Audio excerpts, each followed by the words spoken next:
सिंह। इस सम्मेलन में किन किन मुद्दों पर चर्चा होगी, बता रहे लंदन से बीबीसी संवाददाता नवीन सिंह खड़का।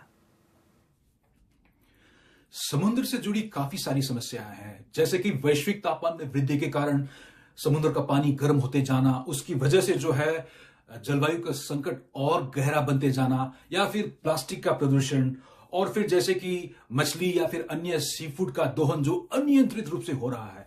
इन सब से निपटने के लिए सन 2023 में देशों ने एक अंतर्राष्ट्रीय संधि हाई सीज ट्रीटी में साइन किए थे, लेकिन वो संधि जो है वो अब तक लागू नहीं हुआ है, क्योंकि उसे पारित कराना है देश को। 134 देशों ने हाई सीज ट्रीटी में साइन किया था, लेकिन उनमें से 80 से ज्यादा ने उसे अपनी सरकार या संसद से पारित रेटिफाई नहीं किया है, और उनमें से भारत भी एक है।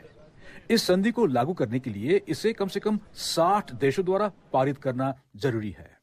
देखिए, अभी जो है जो समुद्र है इतने सारे, इसमें सिर्फ 3% या फिर उससे भी कम जो है समुद्र का क्षेत्र जो है संरक्षित है, जबकि हाई सीज ट्रीटी का उद्देश्य है सन 2030 तक 30% जो है समुद्री क्षेत्र को संरक्षित किया जाए, और उसमें 8 जो है विभिन्न जो है क्षेत्र का उसमें मैपिंग किया गया है। उनमें से एक जो है एक मरीन प्रोटेक्टेड एरिया, समुद्री संरक्षित क्षेत्र हिंद महासागर में भी, इंडियन ओशन में भी किया गया है। उसका नाम है साया डे माला बैंक।